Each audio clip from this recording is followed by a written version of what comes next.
LaMelo, 2000, baby. Eden Palms, Monterey Road, I'm a project, baby. Eagles Drive, we was at Oak Grove, barely graduated. We got Tasha, Molly, Bodie, Corbett, they gon' have to hate us. I want to go ahead and jump right into our start bench cut NBA edition.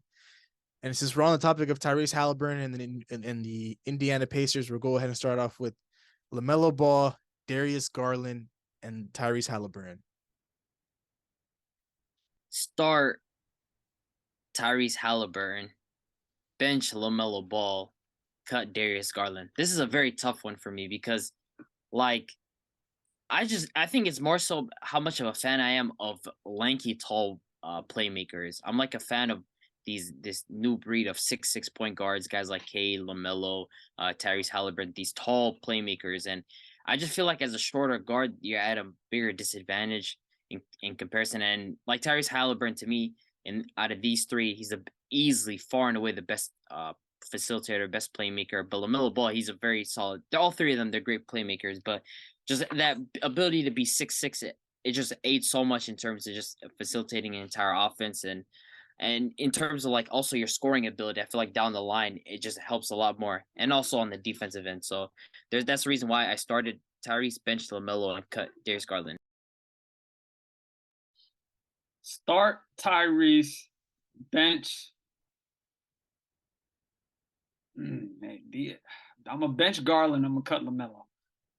Tyrese, like Abby said, one of the best facilitators, playmakers out of the three. Even scoring wise, even if he wanted to score, he could score buckets. He's up there with scoring wise as well. And defensively, I feel like he's better than the two other guards. And just off this year, I'm gonna start Darius Garland because he's been hooping in that backcourt. Donovan Mitchell, he's been showing up. They've been showing up. They're sitting at third, and then cutting LaMelo, man. I'm not gonna lie to you, I haven't seen a lot from him this year. I don't know if he played. He only played a couple of games, to be fair. I'm thinking about 7 or 8 games this season. He got injured. Maybe even less than that, man. I think maybe even less than that. So you really like cannot rate him off this season because he played like 5 to 7 games. So that's what I'm gonna rock with right now. Well, I'm not gonna base mine on this season. I'm gonna stick with what I wrote down. I'm going to start LaMelo. I'm going to bench Tyrese Halliburton, and I'm going to cut Darius Garland. LaMelo Ball, I mean, when you think about all these 3-point guards, they're all good. They're all great facilitators. I'm not going to use who's more better at defense against one another. They're all not the greatest of defenders. And of course, when there's only a couple of guys, I mean, all three of these guys kind of have a slight edge in certain areas, like scoring. So for me personally, LaMelo Ball, he's of course his facilitating is good, but then I feel like his scoring, we haven't really seen him take that scoring leap. But I felt like with this upcoming season, if he was able to stay healthy with his ankle injury, he could have been averaging a lot. I think closer to 22, 24 points per game alongside him facilitating the ball. I feel like with Tyrese Halliburton, which is why I'm benching him, I feel like we're kind of capped out with him. I can't see him averaging more than 20 points a game. But his assist numbers can go up and down as depending on his play, but he'll always hover around double-digit assists. And Darius Garland, I don't know, man. I just feel like he's a bit too inconsistent in terms of like facilitating and scoring. Like some nights it's either his facilitating is going well for him, and then it's some nights where his facilitating is not going well for him, and the scoring is going well for him. So I haven't really seen him consistently put it all together where he's having stretches of games where it's over 15, 16, 17 points per game and double-digit assists. Because I've been tuning into a lot of Cavs games, and he's a perfect fit next to Donovan Mitchell. Don't get me wrong, but it's just a little bit too inconsistent for me. Some nights it's him being the main, like a crazy facilitator or a crazy scorer. It's never the best of both worlds all in one. So that's probably my only knock on Darius Garland. Other than that, I do think he's an amazing player. So, but I'm going to have to unfortunately cut him. But we'll go ahead and move on to our next one. Damian Lillard, Ja Morant, Kyrie Irving. Start Ja, cut Dame, bench. Start Ja, bench Dame, cut Kyrie Irving. This one was pretty simple for me. Ja Morant, these last couple of years, this season and going back to last season, he's just been incredible in terms of just that leap of scoring. Just that rim pressure to me is just such a special characteristic to have. Guys like him, Zion, Giannis, the ability to constantly put pressure at the rim.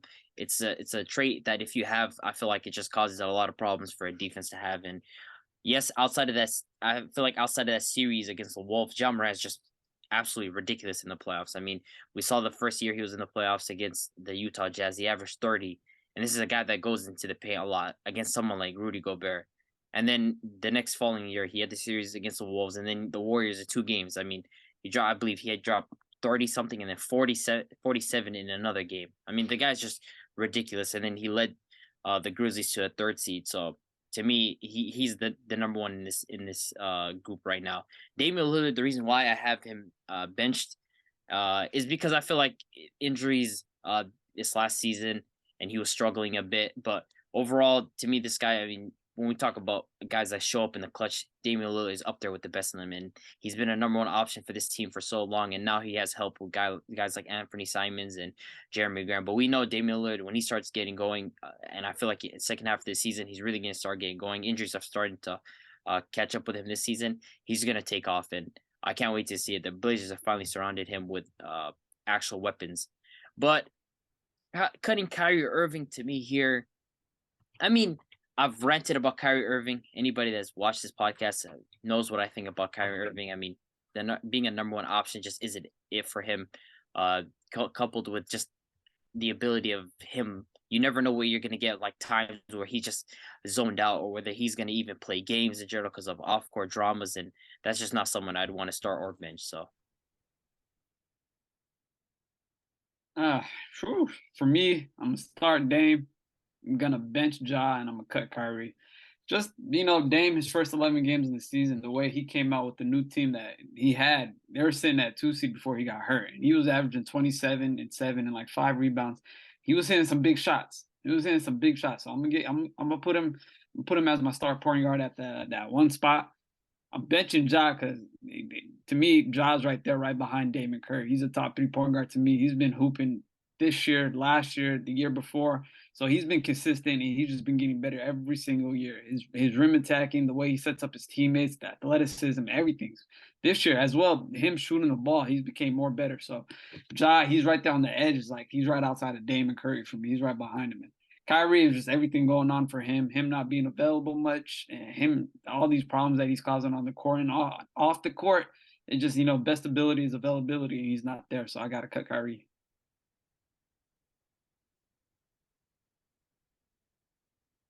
Your mic. I'll go ahead and start Damian Lillard. I'll bench Kyrie Irving, and I'm gonna cut Ja Morant. The reason why I'm gonna start Damian Lillard, I feel like it was either a toss. It was only a toss up between him and Kyrie for me. But I'm gonna give the slight edge to Damian Lillard because of his recent playoff success compared to Kyrie Irving. And the play styles are just very similar to me, in my opinion. Of course, 2 scoring guards, score first guards, and that can shoot the ball great, and they can facilitate a little bit as well.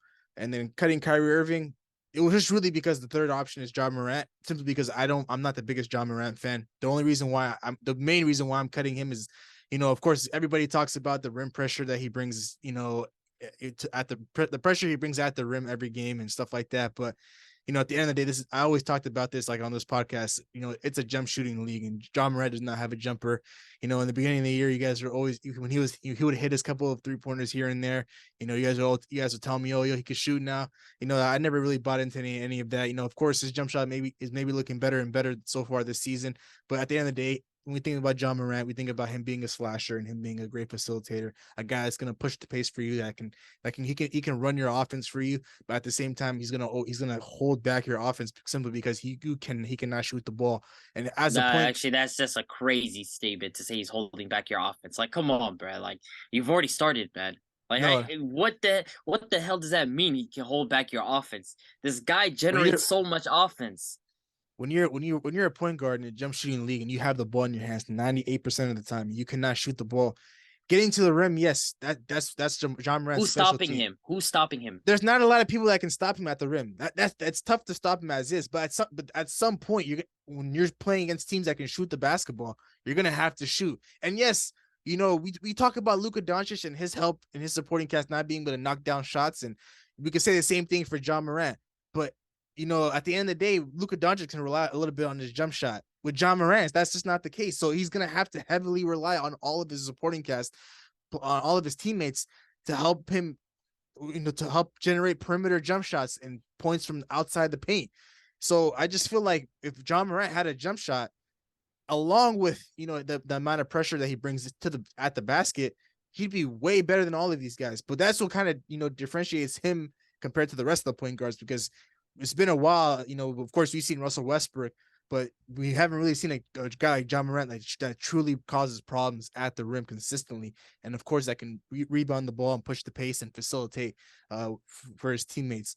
But in comparison to Kyrie Irving and Damian Lillard, I would be more than comfortable starting any of those two guys way before John Morant. That's just me, though. I mean, if Kyrie Irving was my number one option, I would not be comfortable at all. But that's just me, because Ja can actually lead an offense. That's a different discussion, but it is what it is. Because Kyrie Irving is not going to be my number one option on a team, and maybe that's why you decided to bench him, because Damian Lillard can actually initiate and run an offense. Kyrie Irving cannot do that. I don't know. If Kyrie Irving's your number one option, you're in the lottery. I'm telling you that right now. Kyrie plays 22 games a season, bro. Like you're basing it off of him. No, And we're not. and this I feel like we're not understanding this rim pressure. Like the guy is like literally at like 18 points per game at the paint. Like he's up there with guys like Zion and Giannis. Like he's right there with them. Last season he led the NBA in points per game in the paint. Like nobody's stopping him from getting to the paint. It doesn't matter who's in front of him. And to me, that coupled with his ability to also facilitate, he's a great facilitator, and he's been hitting his outside shot here and there. And for John Morant, it's not about volume with the outside side. It's can they respect you? And to me, when I've watched him this year, they are respecting his jump shot. The guy's hitting his jump shot, and it's causing problems for teams. I mean, he's literally at 38% from the field on maybe 4 or 5 attempts this season. Like that sounds like a solid shooter to me. I don't know about all that, but personally, I'd feel a lot more comfortable with just those two guys. Even if Kyrie hasn't had much success being a true number one option. At the end of the day, it's when it comes to just personal play style between those three guys, I would have to go Dame, and I have to cut Kyrie, and I bench Kyrie and then cut Ja. So, but let's go ahead and move on to the next one. Move on to our shooting guards. Devin Booker, Donovan Mitchell, Jaylen Brown. Start Donovan Mitchell, bench Devin Booker, cut Jaylen Brown. This one, the first two was really hard for me, because on one hand you have a guy in Devin Booker who's all very efficient in terms of his scoring ability, and he has the Suns at the number 1 seed when we all thought they were gonna take a heavy fall off, right? On the other hand, you have a guy like Donovan Mitchell who's been absolutely killing it offensively as well. He has a Cavs sitting at number 3. He had that rapid start to the season. And to me, it's kind of splitting hairs. I feel like Devin Booker is the more efficient of the one, but at the same time, Donovan Mitchell, that rim pressure, and also I think he's right there, maybe a little bit better as a facilitator. We saw him last season run the offense for the Jazz, and even in this early part of the season, for the Cleveland Cavaliers. And to me, it's a matter of preference between these two, because I feel like Donovan Mitchell defensively has been a little bit better, but Devin Booker offensively, he's been somewhat more efficient. He's had games of like 51 and 49 points, and Donovan Mitchell had that great start to the season. So it's just a matter of personal play style. I like someone that's a little bit more athletic, that can generate rim pressure at all times. I feel like there is some times where Devin Booker kind of struggles versus very athletic defenders, and that doesn't usually happen for a guy like Donovan Mitchell. But again, it's preference between these two. So I'm going to start Donovan Mitchell, bench Devin Booker. And with regards to Jaylen Brown, I mean, I feel like he's the inferior of these three in terms of offense. And irregardless of if Tatum existed or not, I still think a guy that his dribbling is not as good as these guys. His playmaking is definitely not within the realm of these guys. So to me, he's just the inferior of the three. So I'm gonna start Book, I'm gonna bench Mitchell, and I'm gonna cut Jaylen Brown. Starting Book, man, he got his team. He got his team number one. We expected them to fall off this coming off this past season with all the stuff going on in the locker room, A and beefing with the coach. Just a whole lot of stuff going on for them. And he's sitting at number one in the West with the best record in the West, 15-6, playing phenomenal. And we already said it. Chris Paul was going to fall off, and he wasn't going to contribute to this team. Nothing was going to go well with him, and that's why I was looking. D-Book stepping up. He's being the leader he is, and he's carrying the team right now. So I got him starting for me. Mitch on benching, and it's very close with him and D Book because he just went to a new team. He's averaging 29. He's cooking up. He had a hot start to the season. They started off extremely hot. They're sitting at 13-8, and he's fitting in like a glove on that Cleveland team. So, and then for Jaylen Brown, I have him cut. He's in the shadow. He's in the shadow of JT. He's a phenomenal defender, but like Abdi said, he's not that well offensively compared to the other two. So I got him cut. Start Devin Booker, bench Donovan Mitchell, and cut Jaylen Brown.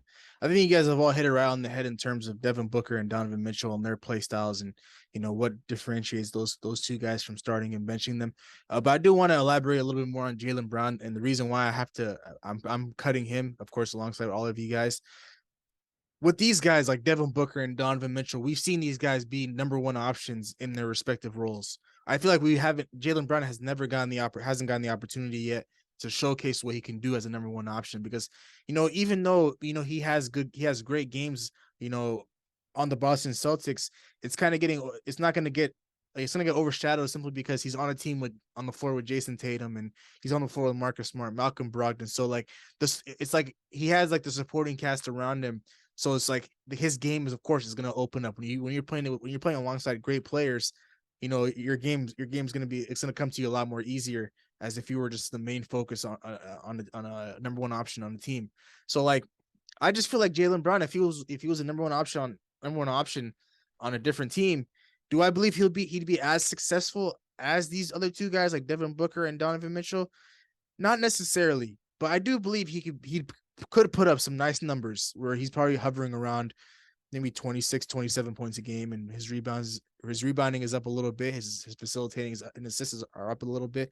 And of course, we know what he's capable of bringing on the defensive end. So that's probably my only knock on Jaylen Brown, just simply because he hasn't had the opportunity to be in a number one role. But there's certain spots during the season where where Jason Tatum's out of the lineup and he steps in, or even when Jason Tatum's having a bad night, he steps in and he's having one hell of a game. Like, for example, a couple nights ago, I think it was last night against the Miami Heat, Jason Tatum just didn't necessarily have it going. But when you have a guy like Jaylen Brown, he got it going really early and he just kind of just fed off that and continued to go with it. So starting Devin Booker, Donovan Mitchell's getting the bench spot, and I'm going to cut Jaylen Brown. But we'll go ahead and move on to a more interesting one. Start, bench, cut Jordan Poole, Tyrese Maxey, and Anthony Simons. So I'm going to start Tyrese Maxey. I'm going to bench Anthony Simons, and I'm going to cut Jordan Poole. I'm starting Tyrese Maxey because, to me, he's definitely the most efficient out of these three. When we talk about a guy that's able to, it's just a blur offensively, whether that's from his outside shooting, like 40%. He's like, to me, out of these three, he's the guy that definitely could be a 40, 50, 90 guy without a shade of a doubt because he's an amazing finisher, the best finisher out of these three. He's a great outside shooter. He's just a demon in transition, just an absolute blur in transition, and he's the best defender out of these three. He is a bit undersized, but he is the best defender out of these three, and a guy that can really push the pace. I'm gonna bench Anthony Simons, and I have watched a lot of Blazers games this year, just because I wanted to see how they were doing, and I feel like Anthony Simons has stepped into that role that Dame has needed to an amazing degree. I feel like he's been an upgrade on CJ McCollum. This fit is, if whenever I watch Anthony Simons, it feels like I'm watching Damian Lillard, whether that's doing the side steps, getting to the basket. And he's one of those guys that easily could just drop 20 in a quarter without any stress. Like, he's just that type of player. And out of these three, I'm more comfortable with Anthony Simons in terms of initiating an offense and leading offense. He has he has like these high assist games, and he's just stepped into that Dame role. And then with Poole, I mean, he struggled mightily this year. And like, we saw it in the later rounds of the playoffs. He was played off the court because of defense, and his shot making wasn't there. And like this year, he's been struggling with the carries, and it's just been an awkward year for Jordan Poole, and I feel like he's a big beneficiary of this Warrior system, and I just don't see him as good as these two. I'm just not a fan of his game in comparison to these ones. To these two guys, I feel like he's not as good of a scorer as them in terms of reliability, and he is a good ball handler and he has good handles and whatnot, but he's not as good as a facilitator as these two. So I'll just give me Max. So I'm gonna start Maxi and I'm gonna bench Simons. I'm gonna cut Jordan Poole. I'm gonna start Maxi. I'm gonna bench Poole, and I'm gonna cut Simons. I'm starting Maxi, man, because I feel like he's the most well grounded out of all of them. He's the most he got everything to him. Defense, he's a playmaker, and if you want scoring, he can give you that scoring option as well. He can average 20 to 25 if you give him the ball. He can give you that consistency. And we did see that this year with Harden going down. He stepped up to the role and he started to cook. He get into the rack. He was shooting lights out, playing phenomenal defense, and he was being a fantastic playmaker. And Jordan Poole, I really believe, like, if he gets a starting spot on the Warriors team, like we seen last year heading into the playoffs when Curry was hurt, he can show what he can do as a starter. And I feel like the games that Klay Thompson's missed this year, especially like the last couple, he's been hooping. He's been showing up. He given the game of 20, 26. He dropped 30. Right now he's at 19 and they're winning. So in games that he starts, he plays pretty consistent. But like, Yahya said 2 episodes ago about them being in that different time zone with that double time, adding the young kids in and the try to mix it with the older guys. I feel like Jordan Poole can be in that mixture if he gets that start and he can play consistent. So I'm a bench Poole, and then Simons is a hooper, man, but I don't know. I just think right now a lot of the games is just him hooping without Dame Lillard. We're seeing a lot of him getting the ball, him getting 40 minutes a game. He's playing a lot of minutes. So to me, he's not showing off too much to me with all those minutes that he's playing. You tripping, man. He looked good even with Dame. If anything, there's a lot of times this season he looked better than Dame when they both played.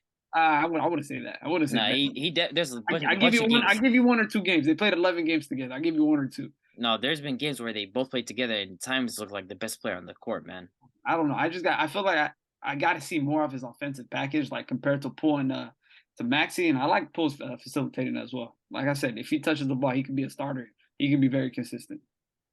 I mean, it's crazy. We're talking about Anthony Simons, and right now he has 33 points in the first half against Utah Jazz tonight. So that's what I'm talking about, bro. That guy's no joke. the guy has nothing to play with, which is why I'm going to go ahead and start off. So I'm going to start Jordan Poole. I'm going to bench Anthony Simons. I'm going to cut Tyrese Maxey. With Jordan Poole, I feel like he has the complete package. If anything is more of a debate for this starting position, it's only between him and Anthony Simons, the guy I'm benching. Jordan Poole is kind of like the do-it-all guy.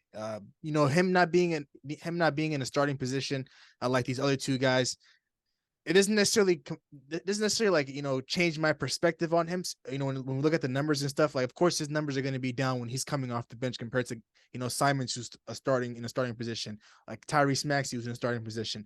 But at the end of the day, like, I know when Jordan Poole is getting heavy minutes in this Warriors system, he's going to put up numbers, and he's going to be right there alongside Steph Curry as the best guy on offense. So we know he can score the ball. And I feel like an underrated aspect of Jordan Poole's game is his facilitating. I feel like he can facilitate the ball. He's starting to do that a lot more with the second unit since he has to come off the bench and kind of, get other guys involved. But we don't necessarily see a lot of that because he plays so much with the starting lineup. So like when you're playing alongside guys like Draymond Green and Steph Curry, and like your main role isn't really to facilitate the offense. You have Draymond for that and a little bit of Steph Curry here and there. It's just you have to kind of run around the floor and kind of pass and cut and find your spot on the floor. So I feel like Jordan Poole, he's kind of the complete player. And the reason why I'm benching Simons, I feel like I said, it's like a really close debate between these 2 guys. These 2 guys are kind of like insane scorers of the ball. They can score the ball. And Simon's, like Abdi said, man, he's looked great this year alongside Dame Lillard. And even when he's playing with Dame, he looks like the better guy on the floor. He can facilitate the ball. He can run an offense for you, and he can score the ball at the same time at a very high clip. So I'm going to bench him. And for Tyrese Maxey, the reason why I'm cutting him, for starters, you guys bring up like defense and stuff like that. All 3 of these guys don't necessarily play the greatest of defenses. These guys don't play. Yeah, but we're talking about margins. Like Tyrese Maxey is the better defender out of these 3. These guys are all terrible defensively. When you think about superstars when they're on defense and a superstar has the ball, of course those guys are getting put in pick and rolls as much as they can. So like each and every guy is gonna get put in a pick and roll, and they're a walking mismatch. So defense can't necessarily be like be like a tipping point in favor of one guy compared to another. Tyrese Maxey, you know, I just feel like he's a bit inconsistent in my opinion, and he hasn't necessarily looked good in the postseason. Like, of course, he has his scoring outbursts where he's putting up crazy points. Where, like, you know, we see like a game here and there, he's putting up 40 points and stuff like that.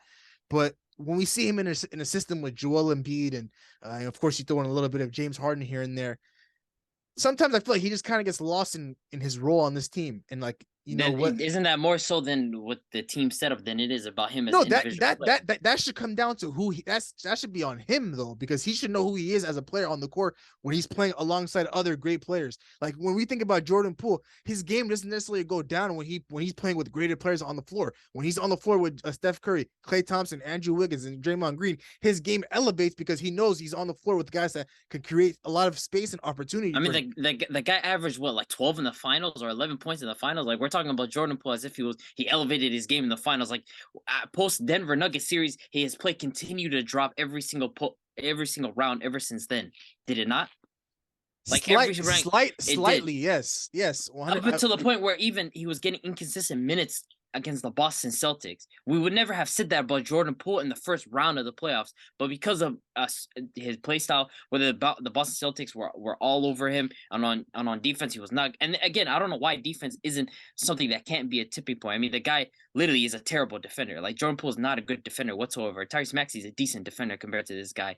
So to me, there is margins that can be tipping points. And like Tyrese Maxey getting like quote unquote lost, it's more so about his role in this offense. Like, he's playing with two guys that are very ball dominant, James Harden and Joel Embiid. It's not a comparison like the Warrior system where everybody touches the ball and it's easy ball movement and it's just the ball swinging around. Like, the guy, like the Raptors series, to me, he was just phenomenal. I don't think he gets lost at all. And he had a lot of good moments against Miami. I think he averaged overall in playoffs 23 or 22 points per game in his first playoff year. I saw Tyrese Maxey to me, he's just a great playoff performer so far from what I've seen. I mean, so far in 24 games in the playoffs, he's averaged 13 points, 2 rebounds, and 2 assists. I mean, doesn't that include his 2021 season? Yeah, so in 2021, I'm looking at it. He didn't necessarily play a lot of minutes. He got 13 minutes a game. But his second season in the playoffs, where he got 40 minutes a game, he averaged 20 points, 3 rebounds, and about 4 assists, shooting the ball 48% from the field, 37% from 3, and 94% from the free throw line. That's ridiculous. That's ridiculous, bro. The guy's basically 40, 50, 90 as a third option, averaging 24 and 25 in some. I mean, that's I think Jordan Poole's right there with him though. In about 22 games, 17 points per game, 2 rebounds, 4 assists, 50% from the field, 39% from 3, and 91% from the free throw line. So, you know, I mean, I just feel like that was my only reason why, my only knock on him is for him getting lost in the system where, you know, you're supposed to, when you have a guy like Joel Embiid and James Harden, who, you know, of course I don't necessarily like the guy like that. I don't think he's, you know, a great player like that anymore, but you know, the Sixers, you know, they believe he's still a great player, but when you're on the floor with him, he should know you know, his role and his strengths, and, you know, try to elevate his game alongside other great players. But in comparison to back to these two guys, Simons and Jordan Poole, that's the only reason why I'm giving him the edge, because I feel like they have the more complete package compared to Tyrese Maxey. But I guess, you know, maybe in a year from now, when we talk about these guys, we could be talking about them in a different light. But let's go ahead and move on to our next one. We'll go ahead and move on to our forwards now. Start bench cut. This one should be interesting. Jason Tatum, Paul George, and Jimmy Butler. This was a tough one for me. I'm going to start Jason Tatum. I'm going to bench Jimmy Butler, and I'm going to cut Paul George. This one is very tough because, I mean, when we talk about elevating their game as it is now, I mean, Jason Tatum is the best regular season performer out of these three as it currently stands, dating back to the second half of last season. I mean, he's been a virtual MVP candidate ever since that point of the season. And Jimmy Butler's numbers are not as good in the regular season. And so Jason Tatum as well, we saw this playoff run. I mean, the guy played overall great in this playoff series. He had that monster elimination game against the Bucks. He's elevated his game every time he's entered the postseason, and he did it this year, going all the way to the NBA Finals, and so that's why I'm going to start him. I'm benching Jimmy Butler, but when we talk about guys that have the best intangibles in the NBA, Jimmy Butler is up there with the best of them. In the regular season, you're going to get inconsistent efforts, and you're going to have times where he's scoring only 16, 17 points per game. But when it's time to lock in, Jimmy Butler is up there with the best of them in the playoff time, and so that's why I'm benching him. I'm cutting Paul George because there's Paul George's inconsistencies have just been like something that's been harboring him. Even at times during the season, there's times where he looks unguardable, and then there's times where he looks like a shot chucker. And it's just like it feels like it's a lot of up and downs with Paul George in the regular season as it is now, and his burst isn't as good as it was in previous seasons. And I feel like these two, especially with these last playoffs, have kind of taken a step over him. Usually Jimmy Butler and Paul George was also always something that was debatable. They used to go back and forth, but now I feel like Jimmy Butler has a step on him, especially because of this playoffs, because of this last playoff. So I'm gonna cut Paul George. Me, I'm starting Jason Tatum. I'm benching Jimmy Butler, and I'm cutting PG. Tatum, we all know Tatum right now. He's looking like the front runner for MVP. He's averaging 30. He's been hooping, and his team's won. So there's no deniable that he's won right now. Or starting for me, benching Jimmy Butler, because we know Jimmy Butler, when it really comes down to that stretch and when the team really needs somebody, Jimmy Butler's going to show up for you. He's been one of the most consistent guys in the playoffs and late towards the end of the season, to help his squad. He really don't need to really show up and perform early on in the season, because we know what we're going to get from him the last half of the season and going into the playoffs. And for me, PG, it's always been the same. Inconsistency on the court. One game is 35, the next game is 15. One game is shot chucking, turnovers, and you're just playing out the box. So I don't know about PG. I always have problems with PG, so I'm cutting him. And Mike. Yeah, no, I'm here. Start Jimmy Butler, bench Jason Tatum, and cut Paul George. When I think about a guy like Jimmy Butler, he's the only guy that's like a borderline superstar. When we talk about the top 7 guys in the NBA that are superstars, of course, Jason Tatum, he's entered himself into that discussion with this play so far this season. But before this season, it was literally just Jimmy Butler and Jimmy Butler alone. Like, I don't care about what he does in the regular season. When it comes to elevating your game in the playoffs and being a superstar when it matters, when you're in situations when you have to win on the road in the playoffs, or you have to win a game 7 for your team, there's nobody. I think in even when you think about the guys that are in top 7 superstar list right now, I don't think there's anybody that I want more than Jimmy Butler on my team, and he does that like consistently each and every year. I feel like it's like we saw a little bit of it, in Minnesota. We saw a little bit of it in Philly. But I feel like now that he's ever since he's gotten to Miami, we've been seeing it consistently, where he's always, putting the Miami Heat in positions to be successful as a franchise and putting him in championship positions. Of course, they got to the finals in the bubble and they've been trying to go back to the finals. But I feel like each and every year, Jimmy Butler, he's not the reason why they don't go far. He's always elevating his game each and every year. So I starting him was a no-brainer for me. And the reason why I had to bench Jason Tatum was, of course, I can't deny his talent and I can't deny what he's been doing so far this season. But I feel like in the playoffs, when it comes to inconsistency and not, and being consistent and stuff like that, he definitely has his moments of inconsistency where, sometimes he'll have a few good games and, he'll have a stretch of games where he's doing well. And then there's be a stretch of games where he's dropping 30 points, but he's taking 26 shots. So like, it's kind of similar to Paul George, but Paul George, I feel like when it comes to the playoffs and his inconsistency problems, it's at like a way higher level, because when he's not shooting the ball well, it's like he's not even getting close to like even 15 points. 15 points would be a nice day for him when he's not shooting the ball well. But for Jason Tatum, when he's not shooting the ball well, he's ending up with 29 points on the stat sheet, and of course his 8 rebounds and his 5 assists.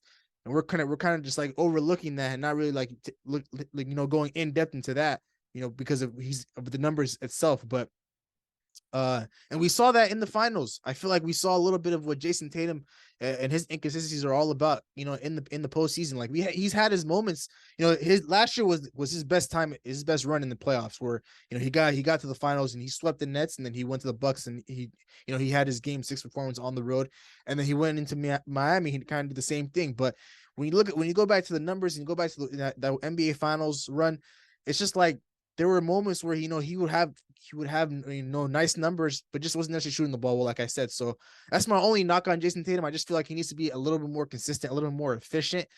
And then Paul George, of course, I think you guys all hit it around the head. Inconsistency is a huge problem for him ever since he's gone to LA. He's kind of starting to beat the playoff P allegations and stuff like that, but that was only one time. We've only seen that once. Last year he wasn't able to, help his team make the playoffs because I believe he got COVID right before that Minnesota Timberwolves game.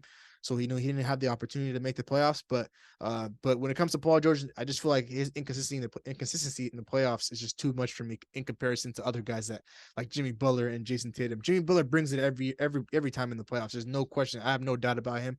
Jason Tatum, he could be better, and I feel like he will be better. We're starting to see him kind of turn into a superstar and kind of join Jimmy Butler as like borderline superstars. And then Paul George, he's kind of like he's starting to fade off into the distance. We might be talking about Paul George completely different in a year from now if the Clippers don't necessarily turn their season around. But we'll go ahead and move on to the next one. Talk about Jason Tatum's running mate, Jaylen Brown, Brandon Ingram, and Pascal Siakam. I'm going to start Pascal Siakam, bench Brandon Ingram, cut Jaylen Brown.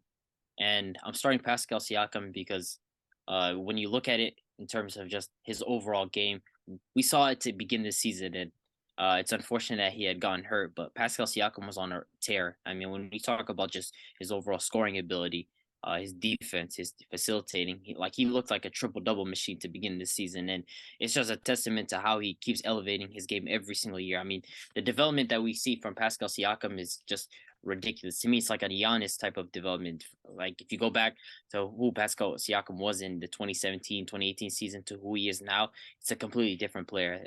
Like to me, out of these three, he's the most well-rounded scorer. We talk about a guy that can score from the outside, that can score from the mid-range, that's able to kind of spin off you and bully you in the paint. He's able to do all three levels of scoring. He's the best scorer out of these three, in my opinion. And so also he has a facilitating back. He's able to set guys open, and defensively he's phenomenal. So I'm going to start Pascal Siakam. Benching Brandon Ingram. I mean, this guy is just a mid-range assassin. When we talk about guys that get buckets in the mid-range, Brandon Ingram's up there with the best of them. And his three-point game has been phenomenal to start this season. And I have seen whenever the Pelicans are missing him, it just feels like his offense lacks a playmaker. He's really the point guard in this team. It isn't really CJ McCollum. It's Brandon Ingram. He's the one that's getting guys open. He's putting them in positions to score. And to me, he is the point guard of this team. And then on the other hand, I'm cutting Jaylen Brown again for the reasons that I had mentioned before. And this isn't like some sort of hit piece against Jaylen Brown. I think he's a great player, but at the same time, like I like to evaluate players in terms of their ability to get guys open and facilitate and dribbling. Jaylen Brown, I feel like benefits a lot more from Jason Tatum than people would like to give him credit for. Yes, there's these games where Jason Tatum's out and he's scoring 30, but when the defense is shifting their focus towards him, for example, in the Miami series, when guys were starting to get up close to him and started ripping the ball away and forcing him to play make, he started to struggle. And putting him in positions where he has to do that for the offense, I just feel like he's a little bit more inferior than these guys, so I'm cutting him. Before I say my stuff, I feel like we're disrespecting Jaylen Brown a little bit. A little bit. Maybe you guys, not me personally. Not me. No. Okay, yeah. I think down the bottom. I don't know. I feel like he has some type of Jaylen Brown. I ain't disrespecting Jaylen Brown, but after 27 though, like we got to put some respect on that. As a second scoring option, the guy's averaging 27 points. That's crazy. It's crazy. He's eating off Tatum's plate, bro. Man, we can't say that. When Jimmy Butler shut down Tatum the other day, Jaylen Brown's the only one to show up. It happens. Like Jason Tatum's first bad game in a while. Like if Jaylen Brown was forced to facilitate for this offense, bro, like they're a lottery team. No, I don't think he needs to facilitate though. That's the thing. He really doesn't need to facilitate for this offense. But even then, like we've seen Jaylen Brown when he's put into position to try to play make for others. Like it's disgusting basketball. Like he can't create for other. Like he can't create shots for anyone else. Like he can get ripped. He can don't get me wrong. He's a very good scorer. He's a very, very good scorer. He puts rim pressure. He's a very good outside shooter. He can hit the mid-range shot. But as soon as the team starts sending two bodies at him, like I don't know. I'm not as high on him as people think. So for me, I'm gonna start Siakam. I'm gonna bench Jaylen Brown, and I'm gonna cut Brandon Ingram. Like Abdi said, Siakam's his growth ever since Kawhi left the team every year is just getting better and better. And this year he started off extremely hot. The first like 11 games before he got hurt, he was averaging 27. He's averaging 9 rebounds, 8 assists. So to look at his stat line and to see how his game evolved, it's been crazy. I mean, that Toronto team's nice. It's always something up with an injury. You know, you got FVV getting hurt one day, and then next day Siakam, and then next day it's OG Anunoby. So it's like they're losing players at certain times where they need him, and the record really doesn't tell what the roster looks like. But Siakam for me been hooping, one of the best power forwards in the game, probably top 3, top 4. He's up there right now, so I got him starting. And I just talked about Jaylen Brown. For me, that guy's been playing phenomenal as the second 1A Jason Tatum, 1B is Jaylen Brown right behind him, averaging 27, 8 rebounds, 4 assists. He's been hooping himself lately too. Abdi said, "Oh, you know, his playmaking is facilitating. That's not his job really to do. You got guys like Tatum, you got guys like Brogdon, you got guys like Marcus Smart to handle that pressure off of him. We just need him to go out there, give him his 27, 28, and play some phenomenal defense and hit some big shots, and that's what he's doing." And then Brandon Ingram. We talked about him early on in our preseason predictions and what player I expected to take a leap. I feel like he's at the same spot he's been in the last 3 years, just hovering around that 19 to 20 points. He hasn't much progressed. I know he's a baby-killing mid-range assassin, but other than that, to me, his game really doesn't stand well compared to the other two. So I'm cutting Brandon Ingram. Okay, that's interesting. For me, I'm going to start Brandon Ingram, bench Pascal Siakam, and cut Jaylen Brown. In terms of my reasoning for cutting Jaylen Brown is pretty similar to my reasoning as to why I cut him earlier.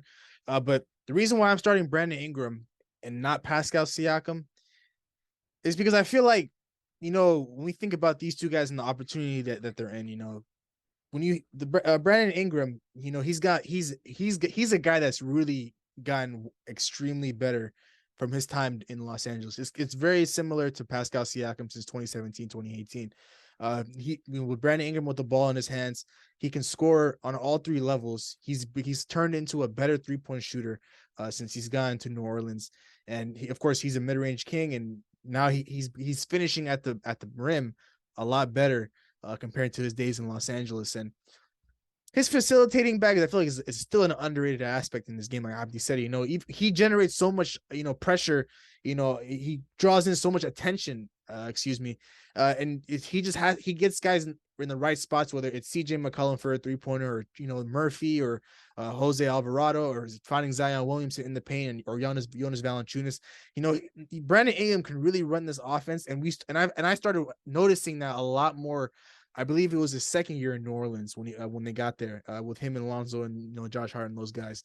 Their whole game plan was to, you know, have either Brandon Ingram run the offense or Zion Williamson run the offense.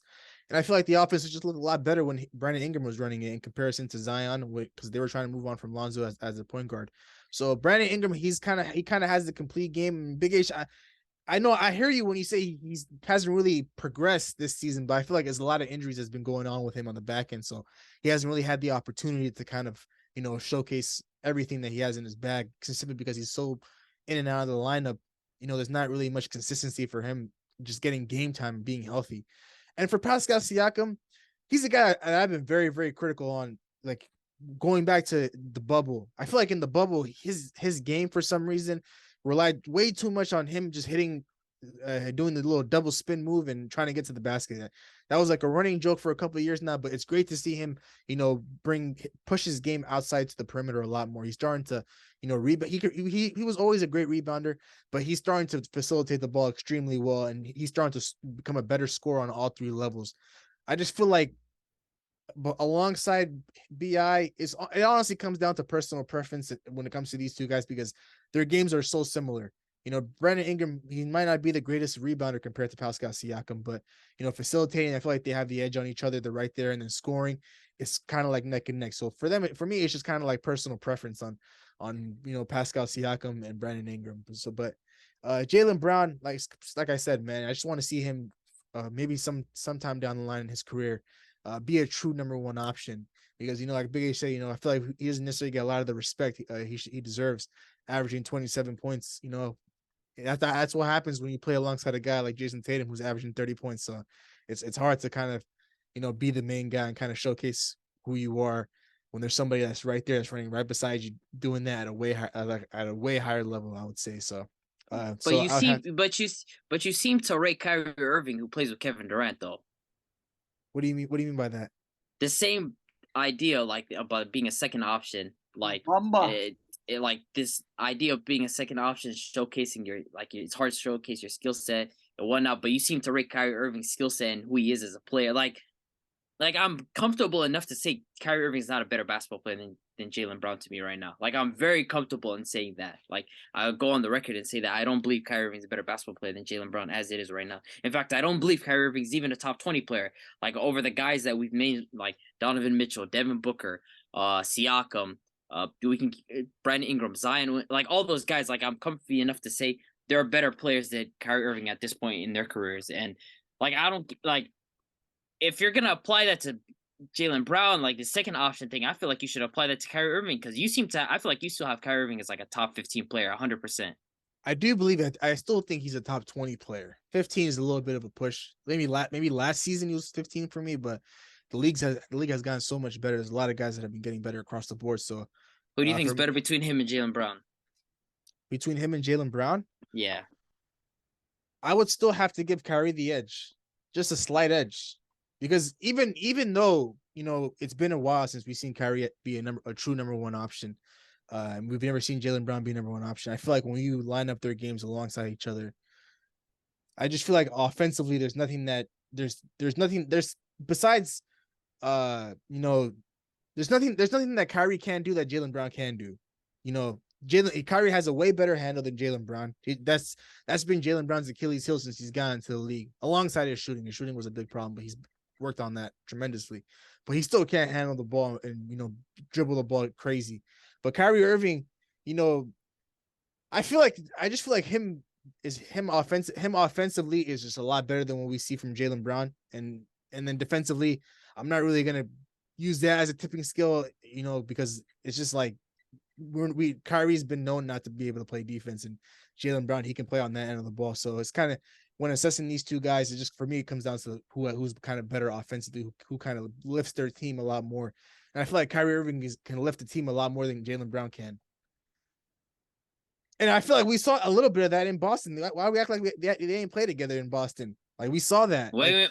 Well, we seen each other play each other in Boston and no. Yeah. We've seen that as well. Yeah, they played with each other and against each other. But I'm going back to when they played with each other. Like, I mean, Jaylen Brown was still he wasn't fully developed. I completely understand that. But when we talk about Kyrie Irving as a first option, I feel like people use his time.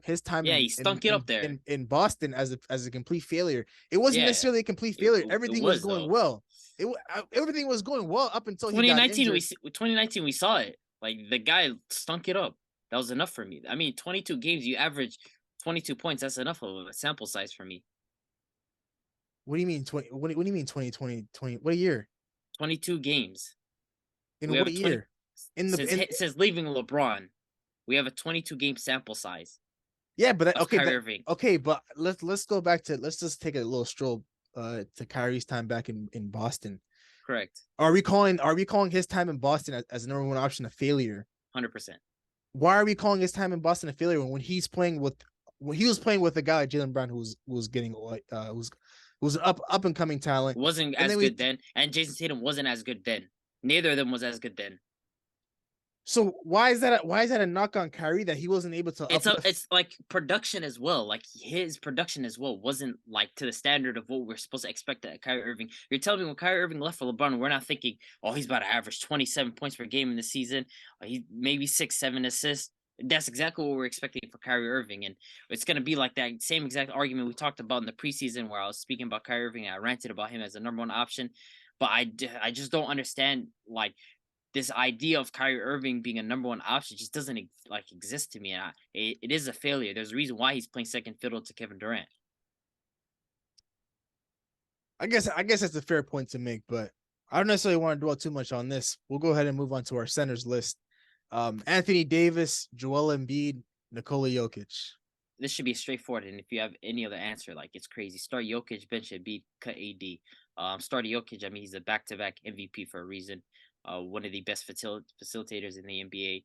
arguably the best floor raiser in the NBA. Gets guys open shots, he generates a huge amount of offense for teams. I mean, scoring and facilitating. The guy's just a ridiculous center, and of course, whenever you need him to get buckets, he can do that for you. And then Joel Embiid, I mean, right there behind Jokic when we're talking about these MVP awards, he was right there last season and the season before he got injured. I mean, the guy's just an absolute terror inside, just abusing teams inside, even on the outside as well. Just dominant, and defensively he was solid as well. And then AD, the reason why I'm cutting him, I mean, like, yes, AD is playing great as of right now, but we have to understand that this isn't enough of a sample size to put him over two guys that were playing at an MVP level for the last 2 seasons. It just doesn't make any sense that we're throwing Anthony Davis back in these discussions when at one point, right, coming into the season, we're arguing, is Anthony Davis even a top 15 player? And these two guys are arguably both top 5. So, I mean, it should be a clear cut AD. So, Start Jokic, bench AD, cutting Embiid. Starting Jokic, man, he's the most well-rounded center from facilitating. He can bang on the block. He can shoot. He can do everything on the offensive end that you need from a point guard that a point guard does. And then he can play the center position as what the center does. So I'm gonna start Jokic. AD this year, man. That's my guy. Lake Show, baby. He's been hooping for us, averaging 27, leading the league in rebounds, second in blocks. He's been playing phenomenally well. So I gotta put him at second. When AD is healthy and playing for a full season, I am easily taking him over Embiid. And that's ridiculous. That's ridiculous. A full healthy AD season. Full healthy AD season. You're wild. Embiid has just literally came off 2 seasons of playing at a damn MVP level. If there's a guy, if Jokic, I said a full healthy season. You haven't seen AD healthy in 2 years. At one point, have we ever seen AD be in an MVP discussion since New Orleans days? Like, why should we put AD?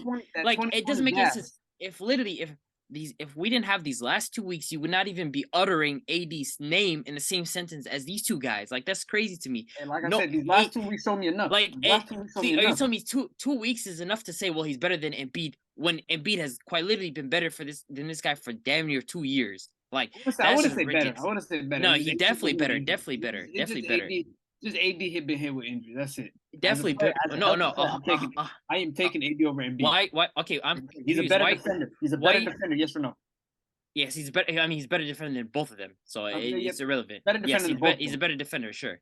Offensively, offensively, not a discussion. Taking him offensively, AD doesn't. Oh my god, AD does not freeze off the free throw line. Oh my, you're taking Anthony Davis, who is statistically one of the worst jump shooters in the entire NBA for volume wise. I don't need my center to shoot jump shots. I don't need my center fading away at the. One of the worst. Okay, but we're talking about at their skill sets. Embiid is comfortably a better outside shooter, and he's better in the inside. Whenever you need a bucket from Embiid, he's better than him on both.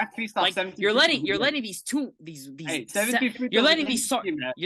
sample size where he's played the Spurs 3 times, he's played the Trailblazers without Dame, and a bunch of these the Nets with Nick Claxton, who's probably weighs 215, gets your head. He's seen Nick Claxton too. Like, come on, bro. Like, this guy's been playing at MVP level for the last 2 seasons. If this 2 weeks doesn't happen, you're not speaking about these two in the same sentence. Coming into the season, guys were arguing, is he better than Cat? Like, come on, man. Let's be serious, man. But that's disrespectful, though. When you think about it, it can be disrespectful, right? But as it signifies how bad AD has fallen off. Like, and for 2 weeks to be enough to be like, well, he's better than Embiid. That's just crazy to me. Like, I'm not having that. No, that's ridiculous. I'm taking him. Guy feast off 17. That's just Laker bias. That's just Laker bias right there. There's no question about that. Yeah, it could be Laker bias or whatever. Just know me. AD after the end of this year, he's better than Embiid. Or he's been better than Embiid. He's just showing it off now. Yeah, been better. The last 2 seasons, Embiid's been comfortably the top 3 player in the NBA. Well, for me, I'm going to start Jokic. I'm going to bench Joel Embiid. I'm going to cut Anthony Davis. I don't got to speak about Nikola Jokic. I feel like people have been going back and forth between him and Joel Embiid and who's better. I feel like it's been pretty much by a long shot, by a landslide. Nikola Jokic has always been better than Joel Embiid, and we always consistently see that whenever they match up against each other, or whenever those two guys make the playoffs. But I want to talk about Joel Embiid a little bit. I feel like of course, I do believe he's one of the most dominant centers in the league. I feel like, he relies a little bit too much on his jump shot from time to time, but I feel like he's a force to be reckoned with on that block. And he's starting to get better facilitating. And of course, he's always been a good rebounder. But in the postseason, I have no idea sometimes who he is in come playoff time. And, we see Jokic.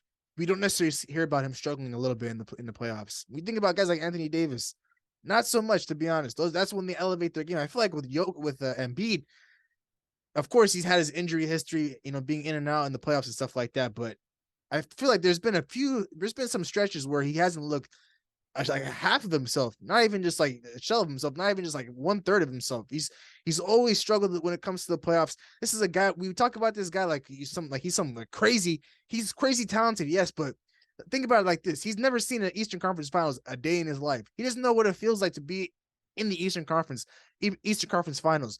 Guys like Anthony Davis have been to the finals. Jokic, he's been to the Western Conference Finals. I mean, you gotta add some context to that Anthony Davis one. Come on, bro. He's playing with LeBron James, man. Let's be fair here, man. It's like Anthony Davis made a Western Conference Final as a number one option. No, it's the same. Like, but still though, even with him playing alongside LeBron James during their championship run in 2020, there was people arguing that he was arguably the best player on that team. Am I not right? Am I not wrong? You're right, but at the same time, it is like a benefit. Like it's beneficial to have LeBron James there when we're talking about being able to make a deep postseason run. I mean, before this, Anthony Davis, I think he never got past the second round. Yeah, he never got past the second round. That's for sure. Western Conference Finals when he got to the Lakers was his first time. Him and Embiid are like same in that regard.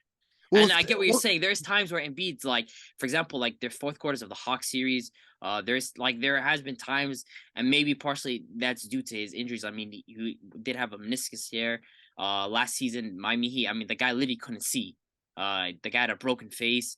A lot of times it's just injury history catches up to him. But I do agree. There's times where Embiid, his playoff performances do kind of sway, but I feel like a lot of that is due to injuries.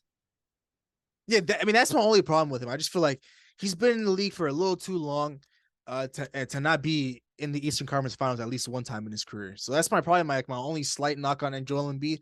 But Anthony Davis, I'm a big fan of Anthony Davis, but I'm not going to let this little 2-week run that he's on kind of cloud my judgment. This run that he's on right now is great because for people to be doubting a guy like Anthony Davis, to even be to be disrespecting him and putting him in discussions with guys like Karl Anthony Towns and debating whether or not he's a top 15 player right now or top 7, top 10 player. I feel like Anthony Davis, I feel like people use his injury history against him a little too much, but then again, him not being able to shoot the ball at a high clip, people are starting to knock him on that. Like when we think about Anthony Davis in New Orleans, it wasn't until the end of his tenure there where he was, Alvin Gentry was trying to space him out on the floor and, trying to develop a jump shot for him. And then once he got to LA, it was a little bit here and there. But Anthony Davis consistently is a guy that's going to give you 26, 27, and 12 rebounds a night. And we're seeing that now. I just need this to be a little bit more consistent throughout the entire season and kind of avoid the nagging injuries that are just bugging him throughout the years. For me to put him above a guy like Joel Embiid. For Joel Embiid, he's consistent, but for me postseason, just got to see him get to an Eastern Conference Finals once. And Anthony Davis, it's just him staying healthy and continuing what he's doing right now. Putting up. I think he had a game where he had like 30 some points and like 20 rebounds against Phoenix or something like that. And he's, or 5 blocks, something like that. So for him, it's just more consistency and having to remind people who he really is. Cause I still can't believe people posted that video of him going off in New Orleans and they said, yo, we're never going to get this version of him back. Like this guy's not like 35 or something. Like this guy's fairly young. I mean, he's less than 30 years old. So he still has some left in the tank. It's just the nagging injuries that people kind of tend to overrate, because whenever he falls down to the ground, Laker Nation tends to hold their breath and be like, oh, wow, I hope AD's okay. But he gets right back up and keeps on playing. So, every time he reaches for his lower back where he touches the ground, I'm like, yo, time out, get him off the court, bro. I feel like he hurt. I get scared. Yeah, Laker fans are just a little too cautious and a little too scared when it comes to him. But it's good to see him be playing at a great level right now. But unfortunately, that's my guy. I'm just gonna have to cut him until I see like a lot more from him throughout the entire season, just for him to be in a discussion with the two guys I got above him. But With that being said, that wraps up our start bench cut NBA edition, and that pretty much wraps up today's episode. Any final words before we close things out here, fellas? I got none at all. Let's finish this road. We got 4 more road games for the Lakers. Let's finish this undefeated. Go back to LA 5-0. We're gonna talk then. I got nothing nice to say about my Chicago Bulls right now, but I was gonna talk about them lightly today, but I'm gonna give them another 2 weeks. I'm gonna see what they do in 2 weeks from now, and if it's good or bad, I'm gonna have some sort of discussion about a few guys on my team and about the team as a whole in general. But with that being said, we'll go ahead and close things out here. Thank you so much for tuning into today's episode. Really appreciate your love and support. We'd really appreciate it if you like, commented, and subscribe to our YouTube channel at New Media Podcast. For those of you that are watching us on YouTube, all of our social media handles will be in the beginning of this video. If you're listening to us on Apple and Spotify, if you go to our Instagram page at New Media Podcast, you'll be able to navigate yourself to all of our social media handles there. So once again, thank you so much for tuning in today's episode, and of course, we'll see you guys in the next one. Peace. Record a new hit, then we making us a film. Wouldn't sign a deal if I got a couple mil. Been in the lab, now they throwing out deals. Me and now H, now that's overkill.